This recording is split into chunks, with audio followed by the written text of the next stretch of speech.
Hey guys, I'm going to talk to you about description.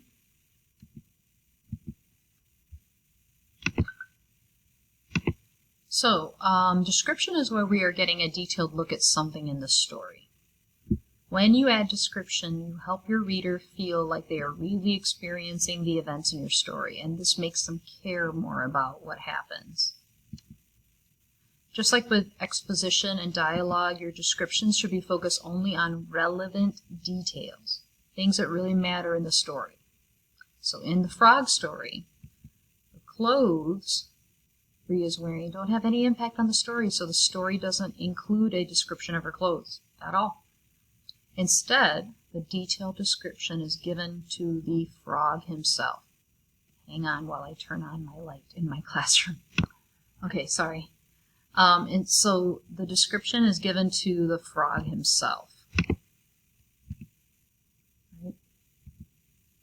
As the author, you get to decide when to describe things in your story. Just like with exposition, description can work best if you spread it around your story,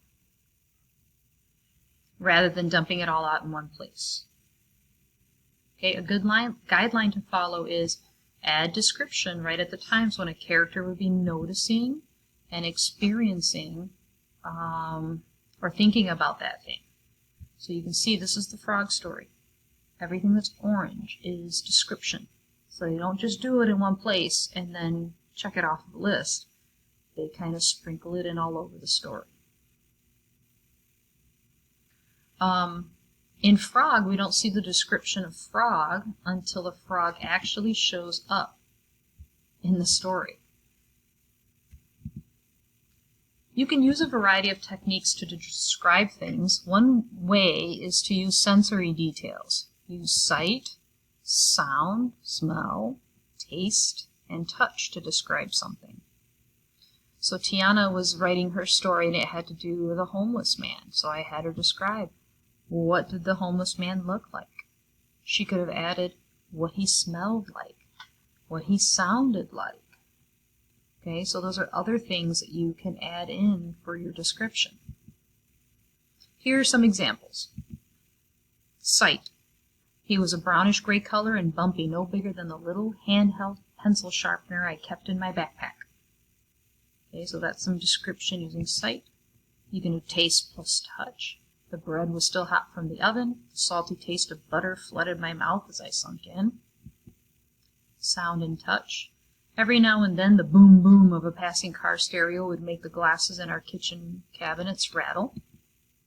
Or smell. Hours after she hugged me, the smell of cigarette smoke and perfume stuck to my clothes. One tip for using sensory details is that you don't need to use all of the senses all of the time. Just choose the senses that fit the situation. Another way to describe what something is like is with similes and metaphors, which compare two things that are not usually connected.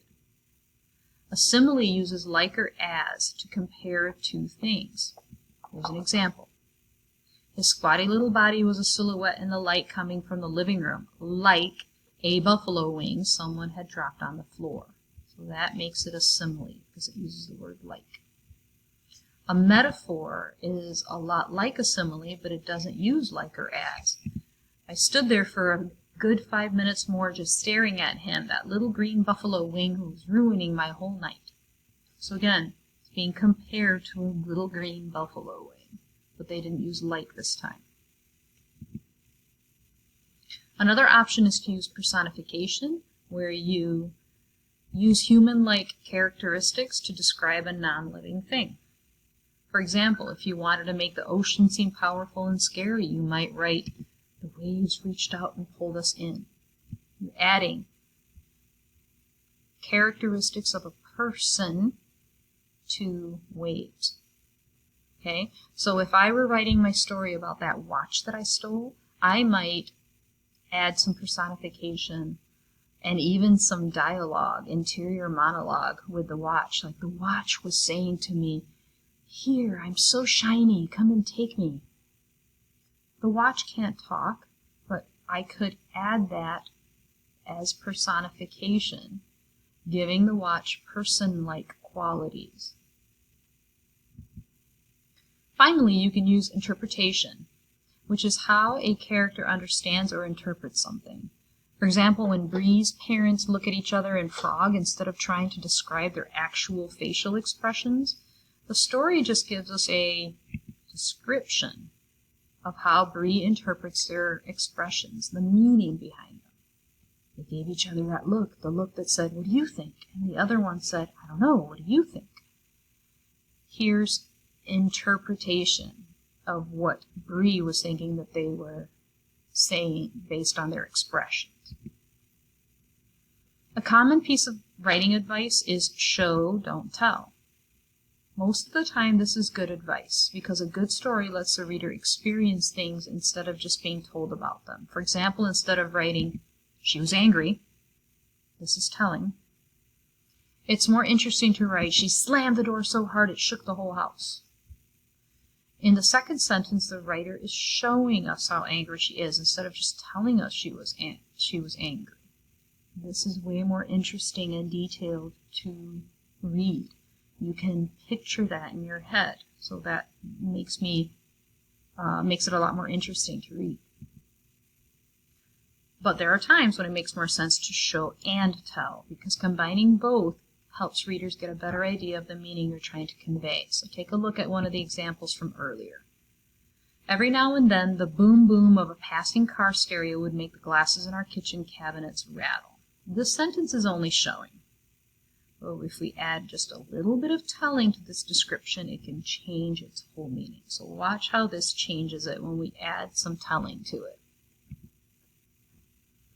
And every time, I'll read it from the beginning. Every now and then the boom boom of a passing car stereo would make the glasses in our kitchen cabinets rattle, and every time I prayed it would stop at our house, and then I would know my brother was finally home.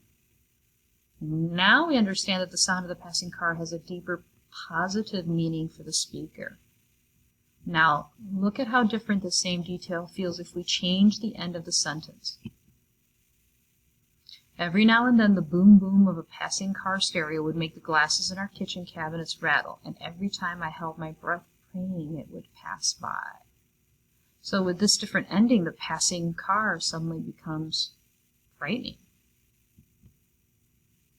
So now you're going to look at your draft you're working on for your story, and you're going to try doing these things right now. You're going to find places in your story to add description. Use sensory details, a metaphor, a simile, some personification, or an interpretation.